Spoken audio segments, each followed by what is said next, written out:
Hello, నేను మీ doctor Shravan Kumar, consultant neuro physician, Pragma hospitals. Parkinson's వ్యాధి అనేది యూజువల్లీ మనం మెదడులో నరాలు దెబ్బతినడం అంటే క్షీణించడం వల్ల వచ్చే జబ్బు. దీంట్లో మెయిన్గా 3 సిమ్టమ్స్ ఉంటాయి.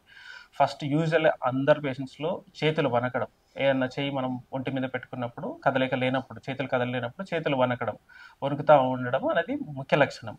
ప్లస్ ఇంకా 2 ముఖ్య లక్షణాలు ఏంటంటే నడుస్తుంటే మెల్లగా అవ్వడం. నడుస్తుంటే ఏంటంటే కాళ్ళు దగ్గర పెట్టుకొని చిన్న చిన్న అడుగులు, చిన్నపిల్లలు వేస్తున్నట్టు అడుగులు వేయడం.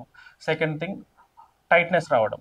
చేతులలో ఒక చెయ్యి ఒక కాలలో టైట్నెస్ బిగ్గరగా అవ్వడం, ఆ చెయ్యి అంత ఫ్రీగా మూవ్మెంట్ అవ్వకపోవడం, ఇంకో చెయ్యి ఈజీగా అవ్వడం. వీళ్ళు ఏం చేస్తారంటే ఇలా చేసినప్పుడు ఈ టైట్ అవ్వడం వల్ల ఇంకో చెయ్యి యూజ్ చేయడం స్టార్ట్ చేస్తారు. ఇవి మేజర్ లక్షణాలు. దీని మీద కొన్ని ఇంకా వేరే లక్షణాలు కూడా ఉంటాయి. నడుస్తుంటే కొన్ని వ్యాధి తీవ్రత పెరిగిన కొద్దిగా వీళ్ళు నడుస్తుంటే పడిపోవడం అనేది లేట్గా, యూజువల్లీ మనం 5 to 10 years అంటాం. ఆ 5-10 years తర్వాత స్టార్ట్ అయ్యే లక్షణాలు. దీంట్లో నార్మల్గా వచ్చే పార్కిన్సన్స్ ఏమంటే ఇడియోపతిక్ పార్కిన్సన్స్. దీంట్లో ఇంకో రకం ఉంటుంది, పార్కిన్సన్స్ ప్లస్ అంటాం. దీంట్లో సిమ్టమ్స్ కొంచెం డిఫరెంట్ ఉంటాయి. దీంట్లో ఏంటంటే మనిషి నడుస్తుంటేనే స్టార్టింగ్ నుంచి కాళ్ళు దూరం పెట్టి తాగిన వాళ్ళు నడిచినట్టు నడవడం. ప్లస్ ఇంకో పార్కిన్సన్స్ ప్లస్లో పిఎస్పి అంటాం. అందులో ఏంటంటే యూకే వ్యాధి స్టార్ట్ అయిన సంవత్సరం లోపే ఎక్కువ నడుస్తుంటూ పడిపోవడం. ముందుకు నడిస్తే ముందుకు పడిపోతారు, వెనక్కి నడిస్తే వెనకకు పడడం, బెడ్ నుంచి లేచినప్పుడు బ్యాలెన్స్ అవుతాయి, బెడ్ మీద కూడా పడిపోవడం. ఇలాంటి పేషెంట్స్కి ఏంటంటే ఎక్కువ దెబ్బలు తాకడం, ఫ్రాక్చర్స్ అవ్వడం జరుగుతుంది.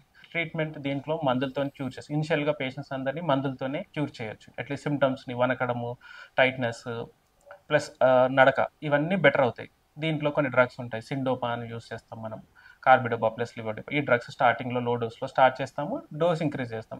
వ్యాధి తీవ్రత పెరిగిన కొద్దిగా మనం డోస్ అడ్జస్ట్ చేసుకుంటూ చూడము. Usually patients at least 4 to 5 years మందులతోని బెటర్గా ఉంటారు.